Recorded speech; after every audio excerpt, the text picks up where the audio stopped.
ನನ್ನ ಸಂಗಡ ಬಾ, ಕೆಲವು ರಹಸ್ಯವಾದ ವಿಚಾರವನ್ನು ಮಾತನಾಡಬೇಕು. ಪರಮಾತ್ಮ, ಮಹಾಮಹಿಮನಾದ ನೀನು ಈ ಕುಲಹೀನನನ್ನು ಇಷ್ಟೊಂದು ಆಧರಿಸಲು ಕಾರಣವೇನು ದೇವ? ಕುಲಹೀನರಲ್ಲಿ ಕಂಡುಬರುವ ಗುಣಗಳು ನಿನ್ನಲ್ಲಿರುವವೇ, ಯೋಚಿಸಿ ನೋಡು ಕರ್ಣ. ಪರಮಾತ್ಮ, ನಾನೆಂತಿದ್ದರೂ ಓರ್ವ ಸೂತನೆಂಬ ವಿಚಾರವು ಈ ಪ್ರಪಂಚವೇ ಮರೆಯುವಂತಿಲ್ಲಲ್ಲ ದೇವ? ಕರ್ಣ, ಪರಮಾತ್ಮ, ಕುಲಹೀನನಲ್ಲ ಕೇಳೆನ್ನ ಮಾತ, ಕುಲಹೀನನಲ್ಲ ಕೇಳೆನ್ನ ಮಾತ, ರವಿ ಅಂಶದಲವತರಿಸಿದವನೇ ಸುಕುಮಾರ ಬಾ, ಸುರಧೀರ ಸುಕುಮಾರ ಬಾ.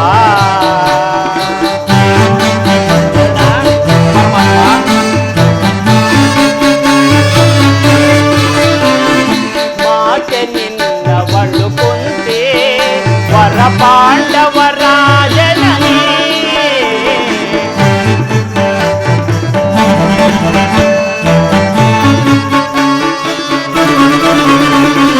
ಮಾತೆ ನಿನ್ನವಳು ಕುಂತೆ ವರ ಪಾಂಡವರಾಜನೇ, ಕರೆಯ ಬೆಳಗುವ ರವಿಯ ಕರುಣಲೇ, ಕರೆಯ ಬೆಳಗುವ ರವಿಯ ಕರುಣನಿ, ಮಹಾಮಹಿಮನೆಂದೆನಿಸಿ ಮೆರೆವನು ಸುಕುಮಾರ ಬಾ, ಸುರಧೀರ ಸುಕುಮಾರ ಬಾ.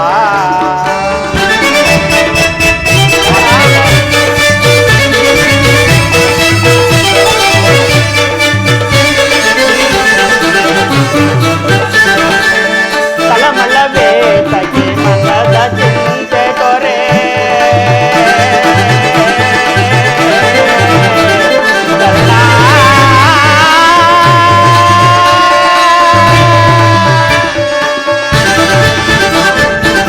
ಕಲಮಲವೇ ತಗೆ ಮನದ ಚಿಂತೆ ತೊರೆ, ಅಮಿತ ಭುವನದೊಳ್ ಕೀರ್ತಿಯ ಪಡೆವೆ, ಅಮಿತ ಭುವನದೊಳ್ ಕೀರ್ತಿಯ ಪಡೆವೆ, ಘನತರವೆನಿಸಿದ ಮೇಜಿಲಿಯೊಳು ನೀ,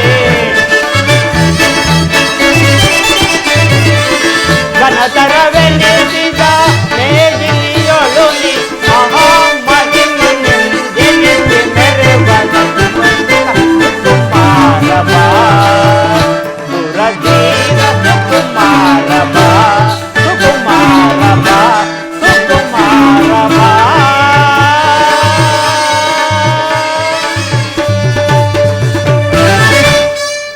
ಕರ್ಣ, ಕುಲಹೀನಲ್ಲ, ಶ್ರೇಷ್ಠವಾದ ಚಂದ್ರವಂಶವೇ ನಿನ್ನ ವಂಶ, ಸೂರ್ಯದೇವನೇ ನಿನ್ನ ಜನಕ, ಕುಂತಿದೇವಿಯೇ ನಿನ್ನ ತಾಯಿ, ಲೋಕೈಕ ವೀರರಾದ ಪಾಂಡವರು ನಿನ್ನ ಸಹೋದರರು.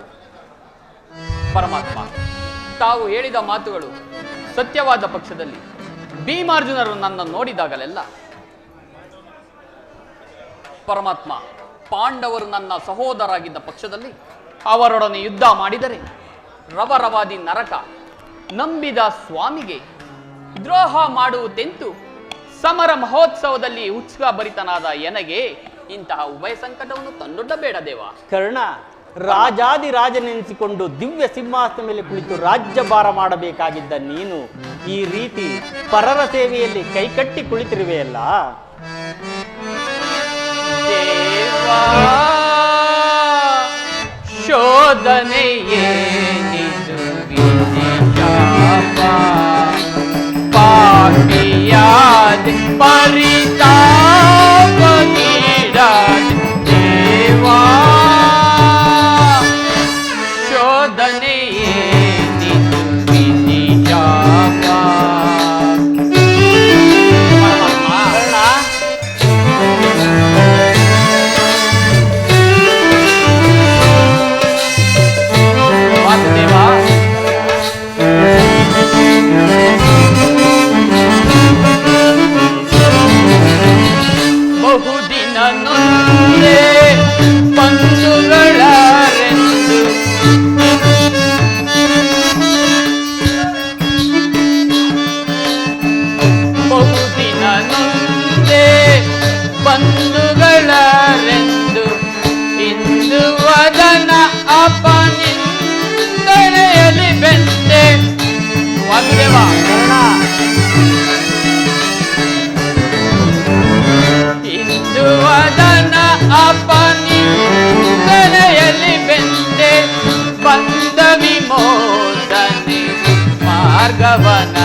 ರಹಸ್ಯದ ಆಂತರ್ಯವರಿತು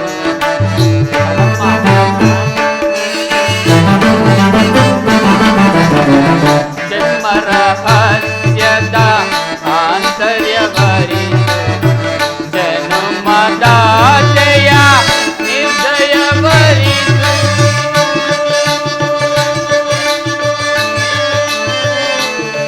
ಕೃಷ್ಣ ಕೃಷ್ಣ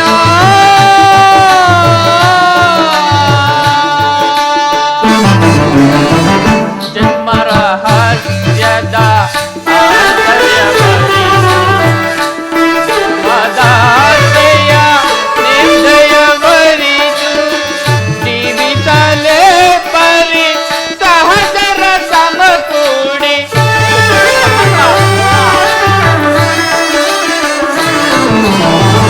ಜೀವಿತಲೇ ಪರಿ ಸಹಜರ ಸಮಕೂಡಿ ಪಾತಕಿ ಜೀವನ ಸಂಕಟ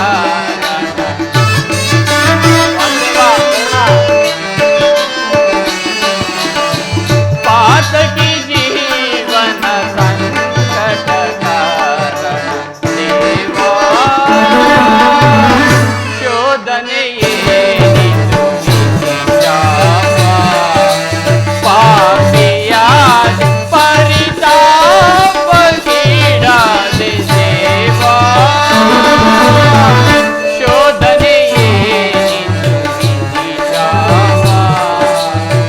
ವಿಧಿಚಾಪ ವಿಧಿಚಾಪ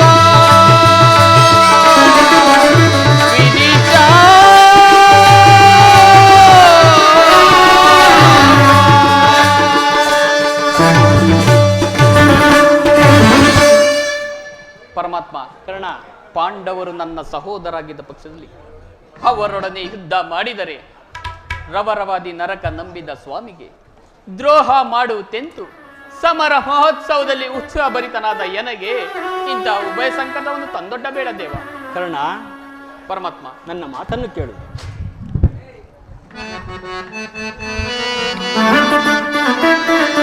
ಪಾಂಡುಕುವರರ ಸೇರುದೆ ನೀನು ದೇವ. ಪಾಂಡುಕುವರರ ಸೇರುದೆ ನೀನು ದರೆಯನು ಪೊರೆಯೋ ಧರ್ಮದಿ ನಿರುತ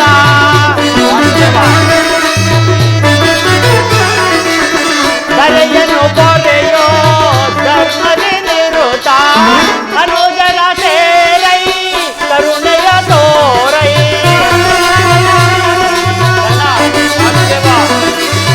ಅನುಜರ ಸೇರೈ ಕರುಣೆಯ ತೋರೈ ಈ ಬಾರೈ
ಶರಣರ ಪೊರೆ ಬನ್ನಿ ದೇವ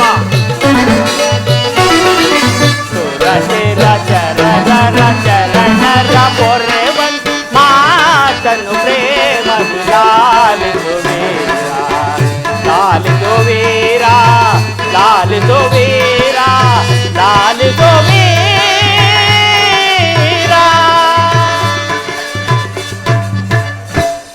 ಕರ್ಣ, ಪರಮಾತ್ಮ, ನನ್ನ ಮಾತನ್ನು ಸತ್ಯವೆಂದು ನಂಬು. ನಿನ್ನ ತಾಯಿಯಾದ ಕುಂತಿದೇವಿಯು ತಾನು ಕನ್ನಿಕಾವಸ್ಥೆಯಲ್ಲಿದ್ದಾಗ ದೂರ್ವಾಸ ಮಹಾಮುನಿಗಳಿಂದ 5 ಮಂತ್ರಗಳ ಉಪದೇಶವನ್ನು ಪಡೆದಳು.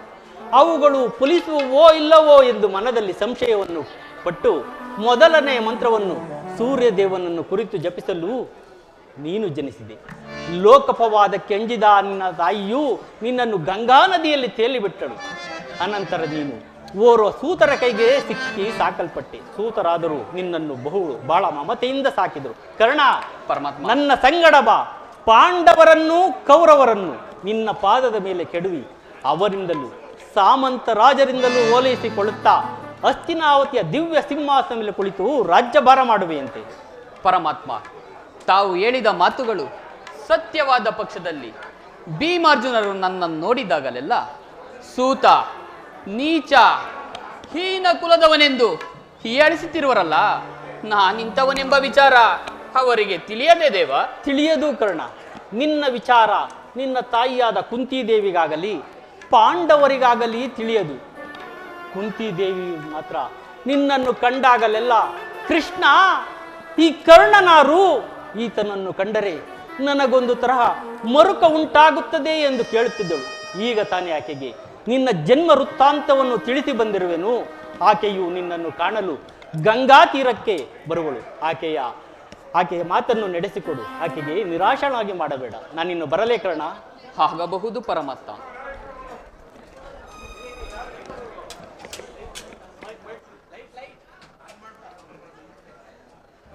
ಪರಮಾತ್ಮನು ಎಂದಿಗೂ ಅಸತ್ಯ ನುಡಿಯತಕ್ಕವನಲ್ಲ. ಲೋಕೈಕ ವೀರರಾದ ಪಾಂಡವರು ನನ್ನ ಸಹೋದರರೇ. ಧರ್ಮವೇ ತನ್ನುಸಿರೆಂದು ನಂಬಿರುವ ಧರ್ಮರಾಯನು ನನ್ನ ಸಹೋದರನೇ. 1000 ಆನೆಗಳ ಬಲವುಳ್ಳ ರುದ್ರಾಂಶ ಸಂಭೂತನಾದ ಭೀಮಸೇನನು ನನ್ನ ಸಹೋದರನೇ. ಪಾಂಡುರಾಜ, ಕುಂತಿದೇವಿ, ಮಾದ್ರಾದೇವಿಯರು ನನ್ನ ಜನನಿ ಜನಕರೇ. ಪರಶುರನೇ ಸರಿಸಮನಾಗಿ ಹೋರಾಡಿ ಪಾಶುಪತಾಸ್ತ್ರವನ್ನು ಪಡೆದು ದಶನಾಮಗಳಿಂದ ದಶ ದಿಕ್ಕುಗಳಲ್ಲೂ ಕೀರ್ತಿ ಜ್ಯೋತಿಯಾಗಿ ಯಾರೊಡನೆ ಯುದ್ಧಕ್ಕೆ ನಿಂತರೂ ಅಪಜಯವನ್ನೇ ಹೊಂದದ ನನಗೆ ಪರಮವೈರಿ ಎನಿಸಿದ ಅರ್ಜುನನು ನನ್ನ ಸಹೋದರನೇ. ಅರ್ಜುನ, ಅರ್ಜುನ, ನಿನ್ನನ್ನು ಕೊಲ್ಲುವುದಾಗಿ ಶಪಥ ಮಾಡಿರುವೆನಲ್ಲೋ. ನಿನ್ನ ಶಿರಸ್ಸು ಭೂಮಿ ಮೇಲೆ ಬಿದ್ದು ರಕ್ತದ ಮಡುವಿನಲ್ಲಿ ಕೊಚ್ಚಿಕೊಂಡು ಹೋಗುವುದನ್ನು ಈ ಪಾಪದ ಕಣ್ಣುಗಳಿಂದ ಹೇಗೆ ನೋಡಲಿ? ಹೇಗೆ ನೋಡಲಿ? ಯಾವ ಪಾಪದ ಫಲವಾಗಿ ಸೂತನೆಂಬ ಅಪಾದಾವೃತ್ತಕ್ಕೆ ಸಿಲುಕಿ ಚಿಕ್ಕದಾದ ದೇಹಕ್ಕೆ ಅಪಾರವಾದ ಬೆಂಕಿಯನ್ನು ತುಂಬಿಕೊಳ್ಳಲು ಸಾಧ್ಯವೇ? ಇದುವರೆಗೂ ಬಂಧು ವರ್ಗದವರು ಯಾರೆಂದು ತಿಳಿಯದೆ ವ್ಯಥಪಡುತ್ತಿದ್ದ ನನಗೆ ಬಂಧು ವರ್ಗದವರು ಇಂಥವರೇ ಎಂದು ತಿಳಿದ ಬಳಿಕ ಎಂತಹ ಉಭಯ ಸಂಕಟ ಪ್ರಾಪ್ತಿಯಾಯಿತು.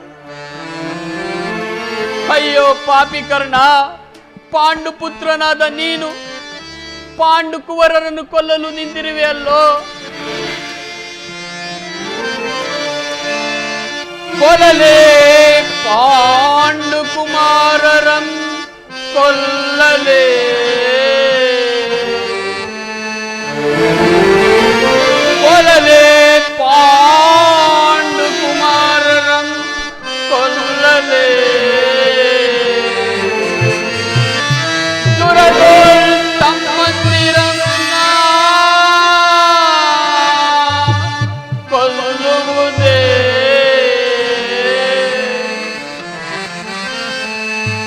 ಕೊಲದಾಂಬಿಟ್ಟೊಡೆ ಕೊಲದಾಂಬಿಟ್ಟೊಡೆ ಕೌರವೇಂದ್ರ ಈ ದರೆಯೊಳ್ ಸುಖ ಸಂಪತ್ತಿ ನಿನ್ವಾಳ್ವನೆ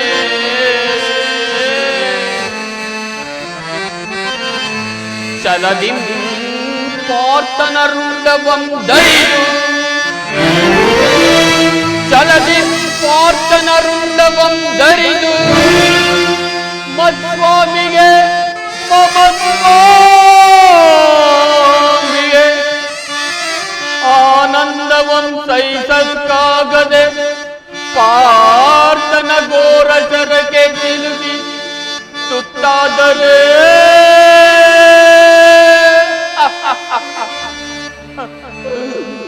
ನಾ ಸಾಯಲೇ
ದೀನದಯಾನಿದೆ ವಾಸುದೇವ, ನನಗೆ ನಿನ್ನ ಹೊರತಾಗಿ ಬೇರೆ ಗತಿ ಯಾರು?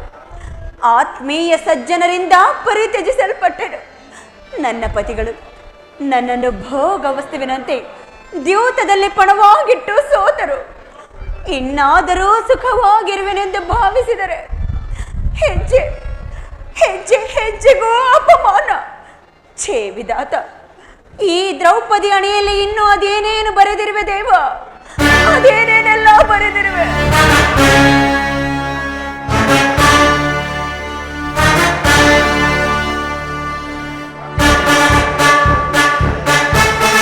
ಪಾಂಚಾಲಿ, ಪ್ರಿಯ ಪಾಂಚಾಲಿ, ಇವಳೇಕೆ ಈ ರೀತಿ ಚಿಂತಾಮಗ್ನಳಾಗಿರುವಳಲ್ಲ?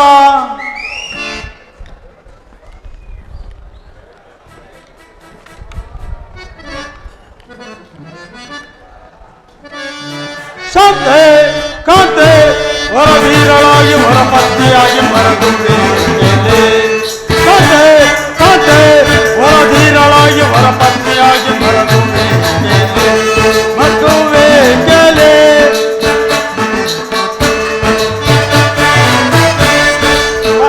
ಪುತ್ರರ ಪತ್ನಿಯಾಗಿ ನೀನು ಪುತ್ರರ ಪತಿಯಾಗಿ ನೀನು ನನ್ನ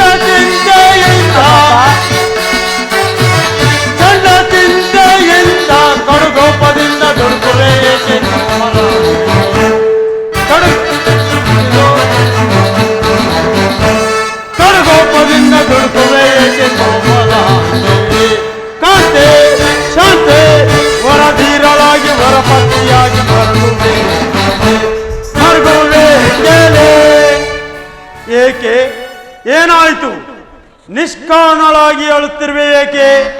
ನಾನು ನಿಷ್ಕಾರಣವಾಗಿ ಅಳುತ್ತಿಲ್ಲ. ಈ ಪಾಂಚಾಲಿ ಅಳುವಿಗೆ ಒಂದಲ್ಲ 10 ಕಾರಣಗಳಿರುವವು. ನೀವಾದರೂ ಪುರುಷರು. ನಿಮ್ಮನ್ನು ಯಾರಾದರೂ ದೂರಿದರೆ, ಅಪಮಾನ ಪಡಿಸಿದರೆ ಸ್ವತಃ ನೀವೇ ಅವರಿಗೆ ಪ್ರತಿಕಾರ ಮಾಡುವಿರಿ. ಆದರೆ ಈ ಸ್ತ್ರೀಯರ ವಿಚಾರವೂ ಹಾಗಲ್ಲ. ಅವರು ಅನ್ನ ವಸ್ತ್ರಗಳಿಗಾಗಿ ಪರರನ್ನು ಆಶ್ರಯಿಸಬೇಕು. ಆತ್ಮ ಗೌರವವನ್ನು ರಕ್ಷಿಸಿಕೊಳ್ಳಲು ಅವರಿಗೆ ಅನ್ಯರ ಆಶ್ರಯ ಬೇಕೇ ಬೇಕು. ಹೇ ಪರಮೇಶ್ವರ, ಇಂತಹ ಪರಾಧೀನ ಸ್ತ್ರೀ ಜಾತಿಯನ್ನು ಅದೇಕೆ ಸೃಷ್ಟಿಸಿದೆ ದೇವ? ಅದೇಕೆ ಸೃಷ್ಟಿಸಿದೆ? ಅಳಬೇಡ ಪಾಂಚಾಲಿ. ಸ್ತ್ರೀಯರ ಪರಾಧೀನತೆಯು ನಮ್ಮ ಸಮಾಜದ ನಿಯಮ, ಭಗವತ್ ಸ್ವರೂಪರಾದ ಋಷಿಮುನಿಗಳ ಆಜ್ಞೆ. ಆಹಾ, ಕೈ ಹಿಡಿದ ಪತ್ನಿಯನ್ನು ದ್ಯೂತದಲ್ಲಿ ಪಣವಾಗಿಟ್ಟು ಸೋಲುವಂತೆ ಆ ನಿಮ್ಮ ಋಷಿಗಳೇ ಆಜ್ಞಾಪಿಸಿದರಲ್ಲವೇ? ಪತಿಗಳಂತೆ ಪತಿಗಳು ತಪಸ್ಸು ಮಾಡಿ ಪಡೆಯಬೇಕು ನಿಮ್ಮಂತಹ ಪತಿಗಳನ್ನು. ಅಣ್ಣನ ಒಂದು ದಿನದ ಅವಿವೇಕತನದಿಂದ ಈ ನಿಂದನೆಯು ನಮ್ಮನ್ನು ಸಾಯ ತನಕ ಬಿಟ್ಟಿದ್ದಲ್ಲ. ಅಣ್ಣನ ಅಪರಾಧವನ್ನು ಕ್ಷಮಿಸುವಂತೆ ನಾನು ಎಷ್ಟೋ ಸಾರಿ ನಿನ್ನನ್ನು ಬೇಡಿಕೊಳ್ಳಲಿಲ್ಲವೇ? ಆಹಾ, ಆದದ್ದು ಆಗಿ ಹೋಯಿತು, ಅದನ್ನು ಮರೆತು ಬಿಡು. ಈ ದಿನ ದುಃಖಿಸಲು ಕಾರಣವೇನು ನನ್ನೊಂದಿಗೆ ತಿಳಿಸಬಾರದೆ? ತಿಳಿಸುವೆನು. ಆದರೆ ಅದರಿಂದ ಆಗುವ ಪ್ರಯೋಜನವಾದರೂ ಏನು? ನೀವೆಷ್ಟೇ ಆದರೂ ನಿಮ್ಮಣ್ಣನ ಆಜ್ಞಾಧಾರಕರಲ್ಲವೇ? ಅದು ಹಿಂದಿನ ಮಾತು. ಈಗ ನಾನು ಯಾರ ಆಜ್ಞಾಧಾರಕನೂ ಅಲ್ಲ. ಹಾಗಾದರೆ ತಿಳಿಸುವೆನು ಕೇಳಿ. ಈ ದಿನ ನಾನು ಹಸ್ತಿನಾಂಬೆಯ ಮಂದಿರಕ್ಕೆ ದೇವಿಯ ದರ್ಶನಕ್ಕಾಗಿ ಹೋಗಿದ್ದೆನು. ಅಲ್ಲಿಗೆ ಆ ದುರಹಂಕಾರಿ ದುರ್ಯೋಧನನ ಪತ್ನಿ ಭಾನುಮತಿಯೂ ಸಹ ಬಂದಿದ್ದಳು. ಆಕೆಯು ನನ್ನನ್ನು ಕಂಡು, ದ್ರೌಪದಿ, ನಿನ್ನ ಪತಿಗಳು ವಾಸಕ್ಕಾಗಿ 5 ಗ್ರಾಮಗಳನ್ನು ಬೇಡಲು ದೂತರನ್ನು ಆಸ್ಥಾನಕ್ಕೆ ಕಳುಹಿಸಿದ್ದರು. ಇನ್ನೇನು ಸಂಧಿಯಾಗುವುದು. ಆಗಲಾದರೂ ಈ ನಿನ್ನ ಬಿಚ್ಚಿದ ಕೇಶರಾಶಿಯನ್ನು ಮುಡಿಗಟ್ಟಿವೆ ಅಷ್ಟೇ ಎಂದು ಕೇಕೆ ಹಾಕಿ ಅಪಹಾಸ್ಯ ಮಾಡಿ ನಕ್ಕಳು. ಸ್ವಾಮಿ, ಅಪಹಾಸ್ಯ ಮಾಡಿ ನಕ್ಕಳು. ಏನು? ದುರ್ಯೋಧನನೊಡನೆ ಪುನಃ ಸಂಧಿಗೆ ಪ್ರಯತ್ನ? ಹಾಗಾದರೆ ನನ್ನ ಸಂದೇಹವು ನಿಜವಾಯಿತು. ಯಾರು ರಾಯಭಾರಕ್ಕೆ ಬಂದಿದ್ದವರು? ಮತ್ತಿನ್ನಾರು, ನಮ್ಮಣ್ಣರಾದ ಶ್ರೀಕೃಷ್ಣ ಪರಮಾತ್ಮರಲ್ಲವೇನು? ಗೋಪಿಕಾಂಗನೆಯರ ವಿಲಾಸ ವಿಭ್ರಮೆಯಲ್ಲಿ ಮಗ್ನನಾಗಿರುವ ಯದುಪತಿಯು ಯುದ್ಧವನ್ನು ಮರೆಯುವುದು ಸಹಜ. ಅರ್ಜುನನು ದ್ವಾರಕೆಯಿಂದ ಹಿಂದಿರುಗಿದಾಗಲೇ ಹೀಗಾಗಬಹುದೆಂದು ನಾನು ಭಾವಿಸಿದ್ದೆನು. ಅದರಲ್ಲಿ ಆ ಭಾನುಮತಿಗೆ ಏನೆಂದು ಉತ್ತರ ಕೊಟ್ಟೆ? ಅವಳ ಪ್ರಶ್ನೆಗೆ ಸರಿಯಾದ ಉತ್ತರವನ್ನೇ ಕೊಟ್ಟಿರುವೆನು. ಏನೆಂದು? ನಿನ್ನ ಕಟ್ಟಿದ ಮುಡಿಯನ್ನು ಬಿಡಿಸುವವರೆಗೂ ನನ್ನ ಈ ಬಿಚ್ಚಿದ ಮುಡಿಯನ್ನು ಕಟ್ಟುವುದಿಲ್ಲವೇ ಭಾನುಮತಿ? ಬಾಪು ಪಾಂಚಾಲಿ, ಬಾಪು. ಚಮತ್ಕಾರವಾದ ಉತ್ತರವನ್ನೇ ಕೊಟ್ಟಿರುವೆ. ನೀನು ನಮ್ಮ ಸಂಗಡ ಕದನ ಮಾಡುವುದರಲ್ಲಿಯೇ ನಿನ್ನ ಚತುರತೆಯನ್ನು ಮುಗಿಸಿದ್ದೆ ಎಂದು ಭಾವಿಸಿದೆನು. ಸ್ವಾಮಿ, ನಿಮಗೆ ನೆನಪಿದೆಯೇ? ಅದೇ ಹಿಂದೆ ಒಂದು ದಿನ ಈ ನನ್ನ ಬಿಚ್ಚಿದ ಕೇಶರಾಶಿಯನ್ನು ಕಂಡು ಕುರುಕುಲಾಂತಕ ಕಾಳರಾತ್ರಿ ಎಂದು ಸಂಬೋಧಿಸಿದ್ರಿ. ಇನ್ನು ಅದೇನೇನೋ ಹೇಳಿದಿರಲ್ಲವೇ? ಪುನಃ ನನ್ನ ಬಾಯಿಂದ ಆ ಪ್ರತಿಜ್ಞಾ ವಾಕ್ಯವನ್ನು ಕೇಳಲು ಅಪೇಕ್ಷಿಸುವ ಪಾಂಚಾಲಿ. ಮಾಡಿದ ಪ್ರತಿಜ್ಞೆಯನ್ನು ಮಳೆಯಂತ ಹೇಳಿಯಲ್ಲ ಈ ಪ್ರಚಂಡ ಭೀಮನು. ಆಹಾ, ಹೇಳುವುದು ಮಾತ್ರವಲ್ಲ, ನುಡಿದಂತೆ ನಡೆಯಬೇಕೆಂಬುದೇ ನನ್ನ ಇಚ್ಛೆ. ನಾನು ಸುಮ್ಮನೆ ಇಚ್ಛಿಸಿದರೆ ಏನಾಯಿತು? ನೀವೆಷ್ಟೇ ಆದರೂ ನಿಮ್ಮಣ್ಣನ ಆಜ್ಞಾಧಾರಕರಲ್ಲವೇ? ಅದು ಹಿಂದಿನ ಮಾತು. ಈಗ ನಾನು ಯಾರ ಆಜ್ಞಾಧಾರಕನೂ ಅಲ್ಲ. ನನ್ನನ್ನು ಕೆರಳಿಸಬೇಡ ಪಾಂಚಾಲಿ. ಈಗ ನಾನು ಯಾರ ಆಜ್ಞಾಧಾರಕನೂ ಅಲ್ಲ. ಶಾಂತಿಯನ್ನು ಬಯಸುವವರು ಸಂಧಿಯ ಪ್ರಸ್ತಾಪದಲ್ಲಿ ತೊಡಗಲಿ. ನಾನು ಯುದ್ಧವನ್ನು ಆತುರದಿಂದ ನಿರೀಕ್ಷಿಸುತ್ತಿರುವೆನು. ಧರ್ಮ ಪಾರಾಯಣನಾದ ಯುಧಿಷ್ಠಿರನು ದುರ್ಯೋಧನನ ಅನಂತ ಅಪರಾಧಗಳನ್ನು ಕ್ಷಮಿಸಬಹುದು. ಆದರೆ ನಾನು ಮಾತ್ರ ಯುದ್ಧವನ್ನು ಆತುರದಿಂದ ನಿರೀಕ್ಷಿಸುತ್ತಿರುವೆನು.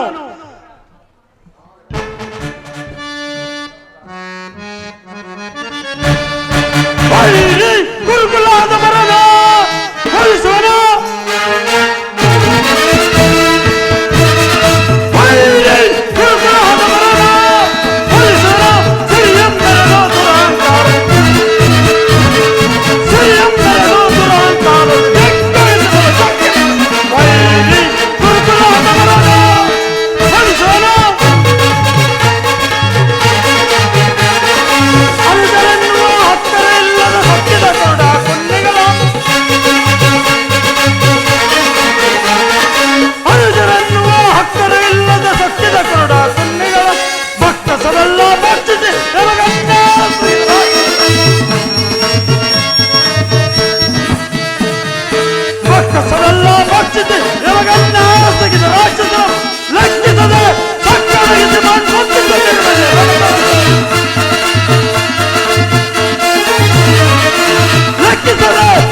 ಅಡಗಿಸಿ ಮಾಡಿ ಮುಟ್ಟಿಸುತ್ತಿರುವೆನೆ ರಣದೊಳಗೆ ಸಭೆಯ ಭಕ್ತಿಯ ಗರ್ಭದಿದ್ದೆನೆಲ್ಲ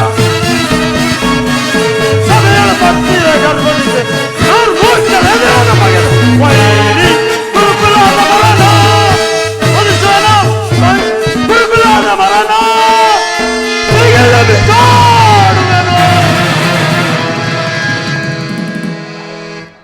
ನೋಡುವಣ್ಣ, ಆಗಲೇ ಭೀಮಸೇನನು ಸಂಧಿಯ ಪ್ರಸ್ತಾಪವನ್ನು ಕೇಳಿ ಕೆರಳಿದ ಸಿಂಹದಂತೆ ವಿಜೃಂಭಿಸುತ್ತಿದ್ದಾನೆ. ಈ ಸಾರಿ ಅವನ ಕೋಪವನ್ನು ಶಮನ ಮಾಡಲು ನಿನ್ನ ಹೊರತು ಮತ್ತಾರು ಶಕ್ತರಲ್ಲ. ಪಾರ್ಥ, ಈ ಸಾರಿ ಅವನ ಕೋಪಕ್ಕೆ ದ್ರೌಪದಿಯೇ ಮೂಲ ಕಾರಣವೆಂದು ತೋರುವುದು. ಶ್ರೀಕೃಷ್ಣನು ಹೇಳುತ್ತಿದ್ದನು, ಜಗತ್ತಿನ ಸುಖ ದುಃಖಗಳಿಗೆ ಸ್ತ್ರೀಯರೇ ಮೂಲ ಕಾರಣವೆಂದು. ಪಾರ್ಥ ಕೌರವರೊಡನೆ ಹೋರಾಡುವುದಕ್ಕೆ ಬಂದ ತಾವು ಸಹೋದರ ಭೀಮಸೇನನ ಕೋಪವನ್ನು ತಡೆಯುವುದೇ ನನಗೆ ಸಾಧ್ಯವಾಗಿದೆ. ಸಹೋದರ ಭೀಮಸೇನ, ನನ್ನಲ್ಲಿ ಕೋಪವೇ ತಮ್ಮ. ಪಾಂಚಾಲಿ, ಸಮಾಚಾರವೇನು? ಅಣ್ಣನಿಗೆ ಸಿಟ್ಟಾಗಿರುವನು ಏಕೆ? ಈ ನನ್ನ ಬಿರುಗುವುದಲು ನಿಮ್ಮ ಪ್ರಶ್ನೆಗೆ ಉತ್ತರ ಕೊಡಬಲ್ಲದೇನು? ಅಗ್ರಜ, ಸಮಯಕ್ಕೆ ಸರಿಯಾಗಿ ಬಂದೆ. ನನಗೆ ಯಾರಲ್ಲಿಯೂ ಕೋಪ ಇಲ್ಲ. ಅರ್ಜುನನ ಸಮ್ಮುಖದಲ್ಲಿ ನಿನಗೊಂದು ಮಾತನ್ನು ತಿಳಿಸಬೇಕೆಂದಿರುವೆನು. ಅದನ್ನು ಈಗಲೇ ತಿಳಿಸುವೆನು. ಈ ಸಂಧಿಯ ಪ್ರಸ್ತಾಪವು ನಿನಗೆ ಉಚಿತವಾಗಿ ಕಾಣಬಹುದು. ಅರ್ಜುನನು ಅನುಮೋದಿಸಿರಬಹುದು, ನಕುಲ ಸಹದೇವರು ಸಮ್ಮತಿಸಿರಬಹುದು. ಆದರೆ ಈ ದಾಸ್ಯಾವೃತ್ತಿಯನ್ನು ಪಾಂಡವರ ಕಳಂಕವೆಂದು ಭಾವಿಸುವನು. ದರಿದ್ರ ಭಿಕ್ಷುಕರಂತೆ ಕಂಡವರ ಮನೆ ಬಾಗಿಲಲ್ಲಿ ಸಂಧಿ ಯಾಚನೆ ಮಾಡಲು ಪಾಂಡುರಾಜೇಂದ್ರನು ನಮ್ಮನ್ನು ಪುತ್ರನನ್ನಾಗಿ ಪಡೆಯಲಿಲ್ಲ. ಈ ಅಪಮಾನವು ನಿನಗೆ ಸಹ್ಯವಾಗಿರಬಹುದು, ಆದರೆ ಇನ್ನೊಂದು ಗಳಿಗೆಯೂ ನಾನು ಸಹಿಸತಕ್ಕವನಲ್ಲ. ಯುದ್ಧಕ್ಕಾಗಿ ನಿಮ್ಮಗಳ ಅನುಮತಿಯನ್ನಾಗಲಿ ಅರ್ಜುನನ ಸಾವನ್ನಾಗಲಿ ಅಪೇಕ್ಷಿಸುವುದಿಲ್ಲ. ನಾನು ಮತ್ತು ನನ್ನೀ ಗದೆ ಇವೆರಡೇ ಗುರುಕುಲವನ್ನು ಸಮೂಲವಾಗಿ ನಾಶ ಮಾಡಬಲ್ಲದು. ನೀವು ನಿಶ್ಚಿಂತರಾಗಿ ಸಂಧಿಯ ಪ್ರಸ್ತಾಪವನ್ನು ಮಾಡುತ್ತೀರಿ. ನನಗೆ ತೋಚಿದ್ದನ್ನು ನಾನು ಮಾಡುವೆನು. ನಿಲ್ಲು ಪ್ರಿಯ ಸಹೋದರ.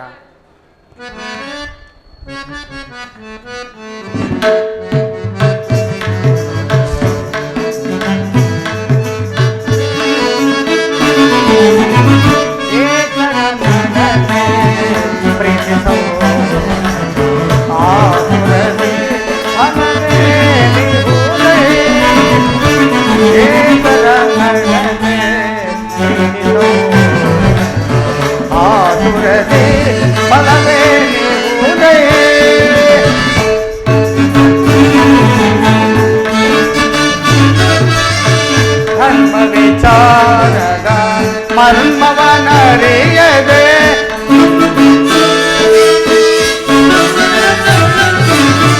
ಧರ್ಮ ವಿಚಾರದ ಮರ್ಮವನರಿಯದೆ ಕರ್ಮಕ್ಕೆ ಬಾಲಿಗಳಾಗುತ್ತಿದೆ.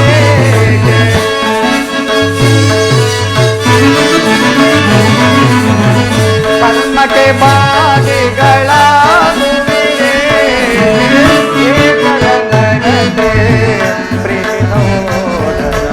ಆತುರದಿ ಫಲವೇ ನಿಲ್ಲು ಪ್ರಿಯ ಸಹೋದರ.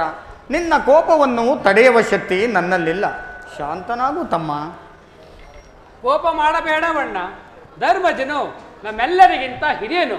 ಆತನ ಇಷ್ಟಕ್ಕೆ ವಿರುದ್ಧವಾಗಿ ಯುದ್ಧವನ್ನು ಪ್ರಾರಂಭಿಸುವುದು ಅನುಚಿತ.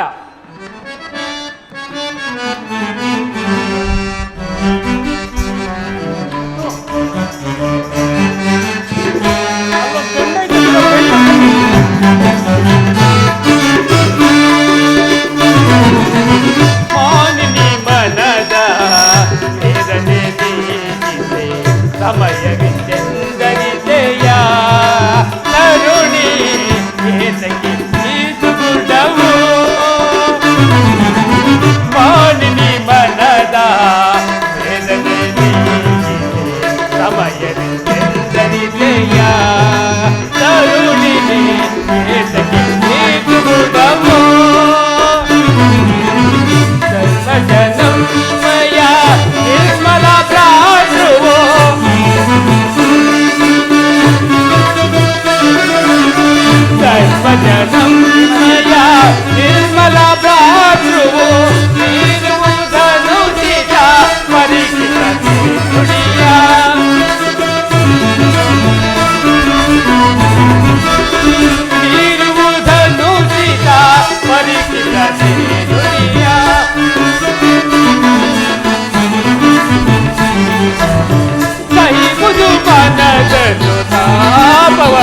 ತರುಣಿ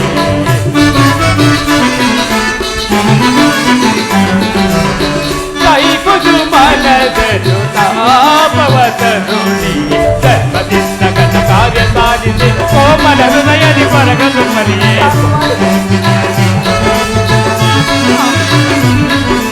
ಧರ್ಮದಿಂದ ಗತ ಕಾರ್ಯ ಸಾಧಿಸಿ ಕೋಮಲ ಹೃದಯದಿ ಹೊರಗಲು ಮರಿಯೇ ಸಾರದಾಕಿನಿ ಅರಿಯದೆ ಈ ಮರೆ ಸಾರದಾಕಿನಿ ಅರಿಯದೆ ಈ ಮರೆ ಹೇಗಿದ್ದು ನೀನಿದ್ದು ವಿಕೋಪ ಕಳೆವೆ ಹೇಗಿದ್ದು ನೀನಿದ್ದು ವಿಕೋಪ ಕಳೆವೆ ಮಾವಿನಿ ವನದ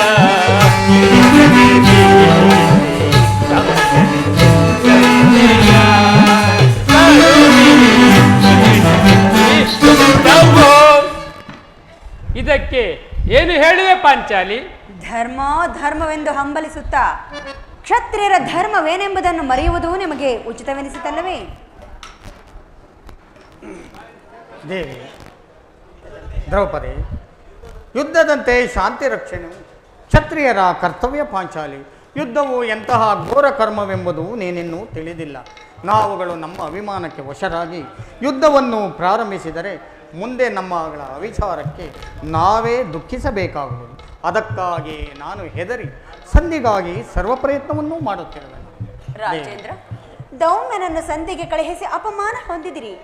ಈಗ ಶ್ರೀಕೃಷ್ಣ ಪರಮಾತ್ಮರನ್ನು ಕಳುಹಿಸಿ ಪುನಃ ಅಪಮಾನಕ್ಕೆ ಗುರಿಪಡಿಸಿದಿರಲ್ಲ ಎಂಬುದೇ ನನ್ನ ಚಿಂತೆ. ಏನೇ ಕೋಲಾಹಲ? ಅರ್ಜುನ, ನಾನಿನ್ನೂ ಆಗುವೆನು. ಈ ಸಂಧಿಯ ಫಲಾಫಲಗಳನ್ನು ಕೇಳುವುದರಿಂದ ನನಗಾವ ಪ್ರಯೋಜನವಿಲ್ಲ. ನಿಮ್ಮ ಅಪೌರುಷ ವರ್ತನೆಯ ಪುರಸ್ಕಾರ ನಿಮಗೆ ಇರಲಿ. ಮಾಡಿದ ಪ್ರತಿಜ್ಞೆಯಂತೆ ನಡೆಯುವ ಸ್ವಾತಂತ್ರ್ಯ ಮಾತ್ರ ನನಗಿರಲಿ. ಆಹಾ ಪ್ರಾಣೇಶ್ವರ, ಸ್ವಲ್ಪ ನಿಲ್ಲಿ. ಅದು ಯದುಪತಿಯು ನಮ್ಮನ್ನು ನೋಡಿ ನಗುತ್ತಾ ಇತ್ತ ಕಡೆಯೇ ಬರುತ್ತಿರು. ಅಣ್ಣ, ತಂಗಿ, ಪರಮಾತ್ಮ ಅಣ್ಣ, ಪರಮಾತ್ಮ ಪಾಂಡುಪುತ್ರರ ಪ್ರಣಾಮಗಳನ್ನು ಸ್ವೀಕರಿಸು. ವಿಜಯಿಶಾಲಿಯಾಗು ಧರ್ಮನಂದನ. ಪರಮಾತ್ಮ, ಹೋದ ಕಾರ್ಯವೇನಾಯಿತು? ಓದವರಾರು ಕೃಷ್ಣನಲ್ಲವೇ? ಅಂದರೆ ಎಲ್ಲವೂ ತಕ್ಕ ರೀತಿಯಲ್ಲಿ ನಾನು ನಿರೀಕ್ಷಿಸಿದಂತೆಯೇ ನಡೆಯಿತು. ಸಂಧಿಯ ವಿಚಾರವು ನಡೆಯಿತು. ಓಹೋ, ನಡೆಯಿತು. ಪಾಂಚಾಲಿ, ಇನ್ನಿಲ್ಲಿರುವುದು ನನಗೆ ಸಾಧ್ಯವಿಲ್ಲ. ಅವರ ಇಚ್ಛೆಯಂತೆ ಅವರು ನಡೆಯಲಿ.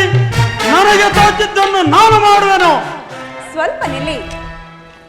ನಮ್ಮಣ್ಣನ ಮಾತು ಮುಗಿಯಲಿ. ನಿಮ್ಮಣ್ಣನ ಮಾತು ಮುಗಿಯುವುದರಲ್ಲಿ ನನ್ನ ತಾಳ್ಮೆಯೇ ಮುಗಿದು ಹೋಗುವುದು. ಭೀಮಸೇನ, ಪರಮಾತ್ಮ, ಮುಂದೇನಾಯಿತು? ರಾಜಸಭೆಯಲ್ಲಿ ನಿಮ್ಮ ಎಲ್ಲವೂ ತಕ್ಕ ರೀತಿಯಲ್ಲಿ ನಾನು ನಿರೀಕ್ಷಿಸಿದಂತೆಯೇ ನಡೆಯಿತು. ನಾನಿನ್ನು ತಡೆಯಲಾರೆ ರುಕ್ಮಿಣಿಪತಿ. ನಿನ್ನೀ ಸಮಸ್ಯೆಯ ಮಾತುಗಳು ನನಗೆ ಬೇಡ. ಅಗ್ರಜನ ಅಪೇಕ್ಷೆಯಂತೆ 5 ಗ್ರಾಮಗಳಿಗೆ ಸಂಧಿ ಆಯಿತೆ. ನಾನು ಹೋಗಿದ್ದಿದ್ದು ಅದಕ್ಕಾಗಿ ಅಲ್ಲವೇ ಭೀಮಸೇನ? ಅಣ್ಣ, ತಂಗಿ, ಕೃಷ್ಣ, ಈಗ ತಿಳಿಯಿತು ನಿನ್ನ ಅಭಿಮತ.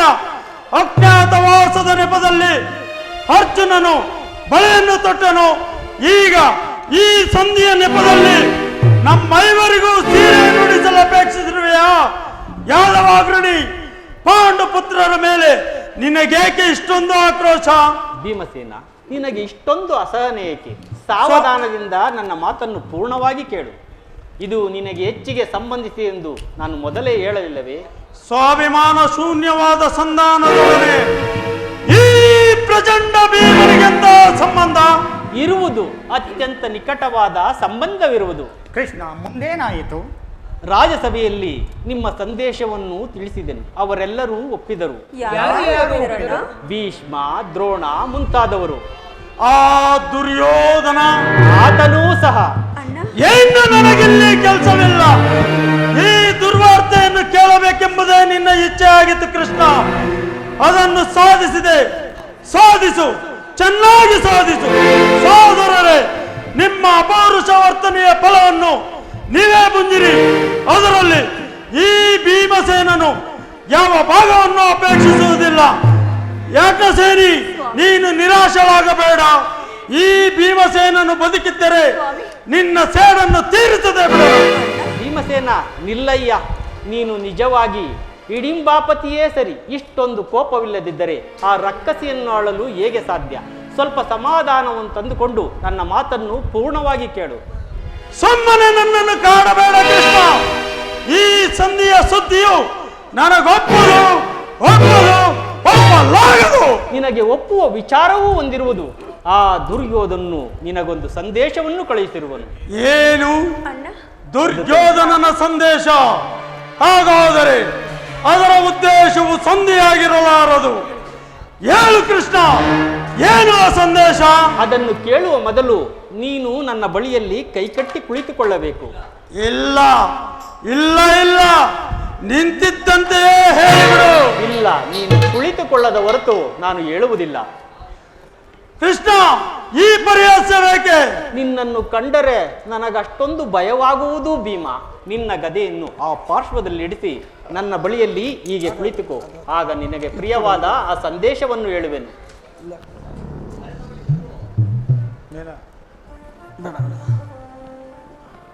ಇದು ನಿನ್ನಿಚ್ಛೆಯಂತೆ ಕುಳಿತುಕೊಳ್ಳುವನು. ಈಗಲಾದರೂ ಹೇಳು, ಏನೋ ಸಂದೇಶ? ನೀನು ಕೋಪ ಮಾಡುವುದಿಲ್ಲವಷ್ಟೇ? ಅದು ಆಗಲಿ. ಹಾಗಾದರೆ ನೀನು ನನ್ನ ಬಂದಿ. ಅದು ಕ್ಷಣಕಾಲ ಮಾತ್ರ. ಆಗಲಿ ಬಿಡಯ್ಯ.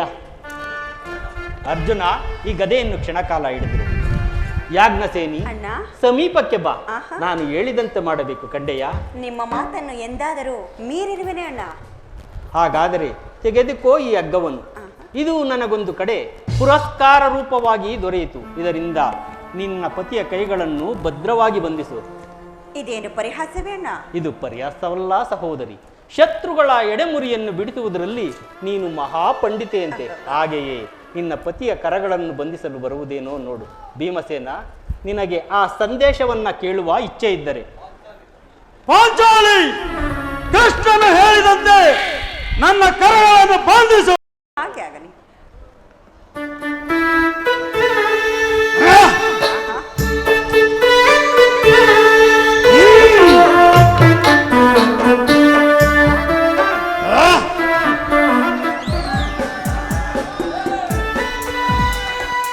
ಈಗ ಕೇಳಿದೆ ಎಲ್ಲರೂ.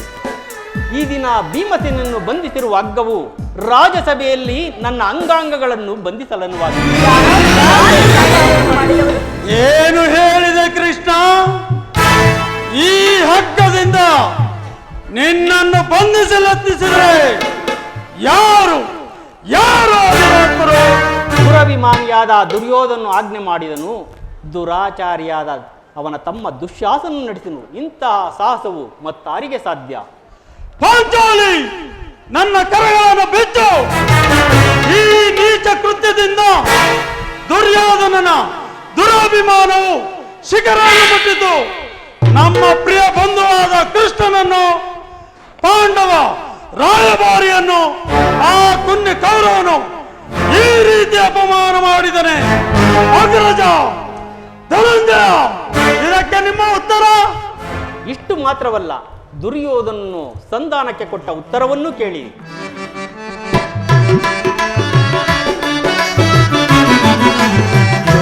ನುಡಿದ ಕೌರವನು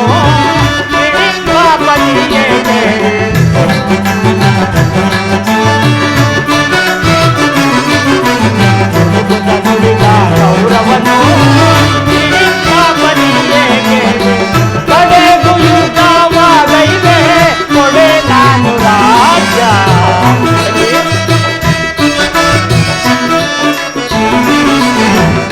ಕಡೆಗೂ ಯುದ್ಧವಾಗೈದೆ, ಕೊಡೆ ನಾನು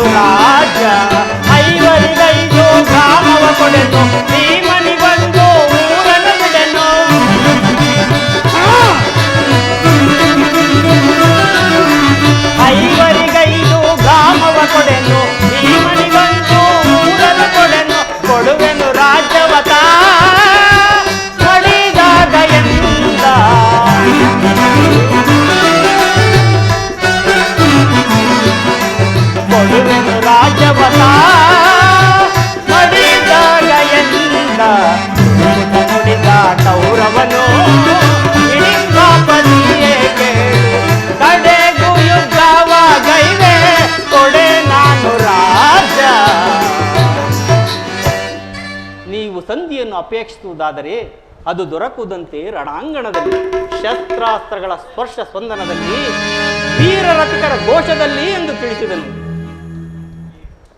ಪರಮಾತ್ಮ, ಈ ಸಂದೇಶಕ್ಕೆ ನಮಗುಳಿದಿರು ಒಂದೇ ಉತ್ತರ, ಅದುವೇ ನನ್ನ ಮುಂದೆ ಬಂದು ನಿಂತಿರುವ ಯುದ್ಧ. ಪರಮಾತ್ಮ, ನೀನೇ ತಿಳಿದಿರುವೆ, ಈ ಯುದ್ಧವನ್ನು ನಾನೆಂದೂ ಅಪೇಕ್ಷೆ ಪಟ್ಟವನ್ನಲ್ಲವೆಂದು. ಸಂಧಿಗಾಗಿ ಸರ್ವ ಪ್ರಯತ್ನವನ್ನೂ ಮಾಡುತ್ತಿರುವನೆ. ಪಾಂಚಾಲಿ, ನನ್ನ ಕೈಗಳನ್ನು ಬೆಚ್ಚು. ಅಣ್ಣ, ಬಿಚ್ಚುವುದಿಲ್ಲವೇ? ಹಾಗ್ರಾಜ, ನೀನಾದರೂ ಬಿಚ್ಚು. ಧನಂಜಯ, ನೀನು ಬಿಚ್ಚುವುದಿಲ್ಲವೇ? ಬೇಡ. ಕೃಷ್ಣ, ನೀನು ಬಿಚ್ಚುವುದಿಲ್ಲವೇ? ಬೇಡ. ಯಾರು ಬಿಚ್ಚುವುದು ಬೇಡ, ನಾನೇ ಬಿಚ್ಚಿಕೊಳ್ಳುವನು.